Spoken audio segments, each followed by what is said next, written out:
Movie start होती है तो हमें एक लड़का टेलर दिखाया जाता है जो कि एक रेस्क्यू टीम का लीडर था। वो समंदर के नीचे एक सबमरीन से कुछ लोगों की जान बचाने जा रहा था। टेलर और उसकी टीम उन लोगों को बचा ही रही होती है कि तभी वहाँ पर एक बहुत बड़ी क्रिएचर उस सबमरीन के साथ टकराती है। टेलर अगर वहाँ पर और रुकता तो उसकी जान को खतरा था, इसलिए वो बाकी लोगों को वहाँ ही छोड़ के अपने साथ उन लोगों को ले आता है जिसको उसने बचा लिया था। वो ऐसा नहीं करना चाहता था, लेकिन उसे दूसरों की जान बचाने के लिए करना पड़ा और देखते ही देखते वो क्रिएचर उस सबमरीन को तबाह कर देती है। दूसरी तरफ हमें एक रिसर्च सेंटर दिखाया जाता है जो कि समंदर के अंदर कुछ रिसर्च कर रही थी। उस रिसर्च सेंटर का ओनर उस रिसर्च टीम के लीडर और उसकी बेटी स्वयं से मिलता है। वो उनको समंदर में बने एक कमरे के अंदर लेकर जाता है, जिसे देखकर वो लीडर काफी खुश हो जाता है और वहाँ टीम से भी मिलता है। वो उन्हें बताता है कि दुनिया आज तक यही समझती आई है कि समंदर के नीचे सबसे गहरा तरीन पॉइंट मैरियाना ट्रेंच है, लेकिन ऐसा नहीं है। मैरियाना ट्रेंच की सरफेस भी तो एक लेयर है ना, तो सोचो उस लेयर के नीचे क्या होगा। हो सकता है उस लेयर के नीचे एक पूरी दुनिया आबाद हो। अब इस बात का पता लगाने के लिए उस लीडर ने पानी के अंदर एक ग्लाइडर भेजा था जिसमें 3 लोग थे और आखिर वो लोग मैरियाना ट्रेंच पहुँच ही जाते हैं। उस ग्लाइडर को एक लड़की चला रही थी, तो उसका टीम मेंबर उसे कहता है कि अब वक्त आ गया है कि हम मैरियाना ट्रेंच के नीचे जाएं। वो उसे क्रॉस करने का कहता है और वो आहिस्ता आहिस्ता से ग्लाइडर मैरियाना ट्रेंच के नीचे ले जाती है। जैसे ही वो उसके लेयर को क्रॉस करती है तो ये देखकर हैरान रह जाती है कि उसके नीचे वाकई एक दुनिया थी। वहाँ पर बहुत ज्यादा मछलियाँ और अजीबोगरीब क्रिएचर्स थी। वो काफी हैरान होते हैं, लेकिन साथ ही साथ खुश भी, क्योंकि वो पहले लोग थे जिन्होंने मैरियाना ट्रेंच से भी ज्यादा गहरी जगह ढूंढ ली थी। अब उसी दौरान एक अजीब सी चीज उनके ग्लाइडर के साथ टकराती है, तो वो लड़की रिसर्च सेंटर कांटेक्ट करने की कोशिश करती है, लेकिन कनेक्शन भी चला जाता है। अब वहाँ का ओनर कहता है उन्हें हमारी मदद चाहिए और उनको बचाने के लिए हमें किसी न किसी को तो समंदर के नीचे भेजना पड़ेगा। वो कहता है कि आज तक हमारी टीम में से सिर्फ टेलर ही वहाँ तक जा सका है, तो वो उसे बुलाने का कहता है। लेकिन उनमें से एक टीम मेंबर कहता है कि नहीं, हम टेलर पर ट्रस्ट कैसे करें। लास्ट टाइम भी उसने सबमरीन में से कुछ लोगों को मरते हुए छोड़ दिया था। लेकिन तभी उसका टीम लीडर बोलता है कि हमारी मदद टेलर के अलावा और कर भी कौन सकता है, तो हमें उसे बुलाना पड़ेगा। अब हम देखते हैं कि टेलर को जॉब से निकाल दिया गया था, तो वो इस वक्त थाईलैंड में रह रहा था। अब रिसर्च सेंटर का ओनर और लीडर उसे लेने के लिए थाईलैंड जाते हैं और कहते हैं कि हमें तुम्हारी रिसर्च सेंटर में जरूरत है, लेकिन टेलर मना कर देता है। वो उससे कहते हैं कि तुम इंसानियत की खातिर ही आ जाओ। तो दूसरी तरफ हम देखते हैं कि उस लीडर की बेटी स्वयं को टेलर पर बिल्कुल भी ट्रस्ट नहीं था, तो वो खुद ही अपनी सबमरीन लेती है और वहाँ से चली जाती है। अब वो लीडर और ओनर टेलर को लेकर वापस रिसर्च सेंटर आते हैं, तो लीडर को पता चलता है कि मेरी बेटी अकेली ही सबमरीन में चल पड़ी है और फिर टेलर को एक बहुत ही अच्छी सबमरीन दे जाती है। वो जब उस सबमरीन में जाता है तो वहाँ पर सोइन की बेटी होती है। वो उससे कहती है कि प्लीज मेरी मॉम को अच्छे से वापस ले आना, तो टेलर उसे प्रॉमिस करता है और उसे बाहर छोड़ देता है और फिर इसके बाद वो समंदर में निकल पड़ता है। वहाँ पर स्वयं उन 3 लोगों के पास पहुँच चुकी थी कि तभी एक अजीब सी क्रिएचर उसकी सबमरीन को टक्कर मारती है और वो बहुत खौफनाक ऑक्टोपस था। वो पूरी तरह से सबमरीन पर चिपक गया था, लेकिन स्वयं देखती है कि उसने अब सबमरीन को छोड़ दिया है। इनफैक्ट उस पर एक शार्क ने उस ऑक्टोपस पर अटैक कर दिया था और वो शार्क बहुत ज्यादा बड़ी थी। तभी वहाँ पर टेलर भी आ जाता है और वो स्वयं से कहता है कि तुम अपना ग्लाइडर या सबमरीन लेकर यहाँ से चली जाओ, क्योंकि अब ये डैमेज हो चुका है। और फिर टेलर अपनी सबमरीन लेकर अपनी एक्स वाइफ और उसके टीम मेंबर्स को बचा लेता है। तभी वहाँ पर वो बड़ी सी शार्क आती है जिसका नाम मैग था और उसी के नाम पर ये मूवी भी बनी है।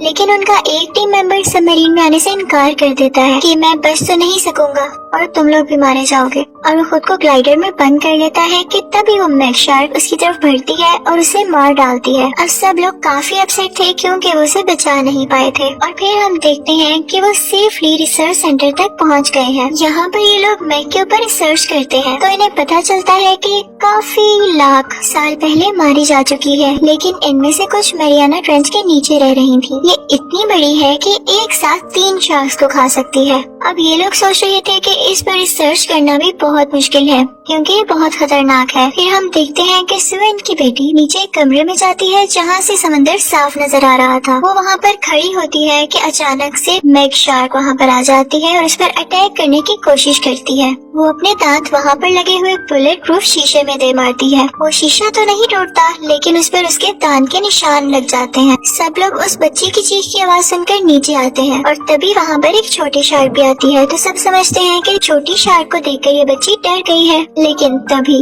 वो मैग शार्क भी आती है और इस छोटी शार्क को बहुत बुरी तरह से खा लेती है। अब क्योंकि मैरियाना ट्रेंच की लेयर खुल चुकी थी तो ये नीचे से ऊपर आ चुकी थी और अब डर था कि ये इन लोगों पर अटैक कर सकती थी। फिर इन सबको न्यूज मिलती है कि यहाँ से कुछ मील दूर कुछ बोट्स पर अटैक हुआ है। ये सब लोग वहाँ पर जाकर देखते हैं तो मैग ने एक नहीं बल्कि तीन बोट्स पर अटैक किया होता है। रिसर्च सेंटर का लीडर कहता है कि हमें जल्दी कुछ करना होगा वरना ये हमें भी मार देगी। अब वो लोग डिस्कस करते हैं कि हम मैग को बेहोश करके एक केज में बंद कर देंगे, लेकिन टेलर कहता है कि वो इतनी ज्यादा बड़ी है कि किसी के काबू में नहीं आएगी, तो क्यों ना हम उस पर ट्रैकर लगा दें। तो सब लोग कहते हैं कि इस चीज के लिए हमें उसके करीब जाना होगा और कौन जाएगा उसके करीब, और टेलर इस चीज के लिए तैयार हो जाता है। तभी उसे एक गन दी जाती है जिससे उसने वो ट्रैकर मैग में शूट करना था। वो उसके करीब जा ही रहा होता है कि वो वहाँ से गायब हो जाती है, लेकिन वो गौर करता है तो उसे दूर से उसके फिन्स नजर आ रहे होते हैं। वो शूट करता है और ट्रैकर सक्सेसफुली उसमें लगा देता है। अब टेलर को वापस लाने के लिए उसकी रस्सी खींची जाती है जिससे थोड़ा शोर होता है। तो मैग ये सुनकर टेलर के पीछे चलने लगती है। यहाँ मैग उस पर हमला करने ही वाली होती है कि बाकी टीम मेंबर्स उसे जल्दी से बोट के अंदर खींच लेते हैं। अब ये लोग सोचते हैं कि जल्द से जल्द मैग को बेहोश करना होगा वरना ये तो बहुत तबाही मचाएगी। तो वो स्वेन को एक बहुत ही मजबूत शीशे से बने बॉक्स में लॉक करते हैं और बहुत ही मजबूत केबल से उसको अटैच कर देते हैं। अब स्वेन समंदर के नीचे जाती है और उसके पास एक पॉइजनस शॉट था जिसकी मदद से उसने मैग को बेहोश करना था। अब हम देखते हैं कि मैग उस बॉक्स को तोड़ने की बहुत कोशिश करती है, लेकिन उससे वो बॉक्स नहीं टूटता। लेकिन अनलकीली यहाँ पर वो केबल टूट जाती है और मैग उस बॉक्स को अपने मुंह में ले लेती है। अब ये देखते ही टेलर भी समंदर में जाता है और स्वेन को उस बॉक्स में से निकाल लेता है। बाकी टीम मेंबर्स गोश्त के टुकड़े समंदर में फेंक रहे थे ताकि मैग उनकी तरफ अट्रैक्ट हो। जैसे ही मैग उन गोश्त के टुकड़ों की तरफ जाती है तो इस बात का फायदा उठाकर टेलर और स्वेन समंदर के ऊपर जाने लगते हैं, लेकिन मैग उनको देख लेती है और उन पर अटैक करने लगती है। लेकिन लकीली इन लोगों की जान बच जाती है और स्वेन फौरन से वो पॉइजनस रेंज उसके मुंह में फेंक देती है जिससे वो जहर पूरा का पूरा उसके मुंह में फैल जाता है और वो मर जाती है। फिर टेलर और स्वेन को भी पानी से निकाल लिया जाता है। अब मैग को भी ऊपर ले आया गया था। सब लोग काफी खुश थे कि उन्होंने मैग को मार लिया और अब उन्हें लग रहा था कि उन्हें नुकसान पहुंचाने वाला कोई क्रिएचर नहीं बचा कि तभी उनके टीम मेंबर में से एक आदमी पानी में ही था और वो भी खुश हो रहा था कि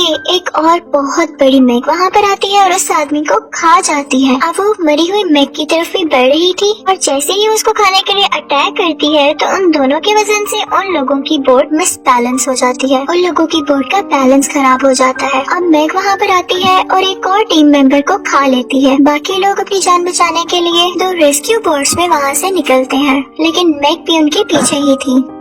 तभी वहाँ पर कुछ हेलीकॉप्टर्स आते हैं और वो मैग पर फायर करके उसे वहाँ से भगा देते हैं। लेकिन हम देखते हैं कि उस रिसर्च सेंटर का जो लीडर था वो काफी जख्मी हो चुका था और अनलकीली उनकी यहाँ पर डेथ हो जाती है। स्वेन अपने फादर की डेथ को लेकर काफी रोती है, बहुत परेशान होती है। लेकिन तभी टेलर वहाँ पर आता है और उसे समझाता है कि सब ठीक हो जाएगा। अब ये लोग रिसर्च सेंटर वापस आ चुके थे तो यहाँ का ऑनर इन्हें बताता है कि मैंने चाइनीज आर्मी को बुलाया है जो कि आकर मैग को मार देगी और आप सबको भी सेफ जगह पर छोड़ आएगी। वो कहता है कि मैं इस रिसर्च सेंटर को भी बंद कर दूंगा और इसी के साथ वो एक हेलीकॉप्टर में बैठता है और वहाँ से जाने लगता है। और तभी हमें पता चलता है कि वो झूठ बोल रहा था कि उसने चाइनीज आर्मी को बुलाया है। इनफैक्ट वो खुद ही मैग का मुकाबला करना चाहता था और उसके लिए उसने बहुत सारे एक्सप्लोसिव्स और टूल्स मंगवाए थे। अब हम देखते हैं कि वो लोग मैग पर एक बॉम्ब ब्लास्ट करते हैं जिसकी वजह से बहुत बड़ा एक्सप्लोजन होता है और वो देखते हैं कि गोश्त के बड़े बड़े टुकड़े पानी पानी में फैल चुके हैं। तो वो ऑनर समझता है कि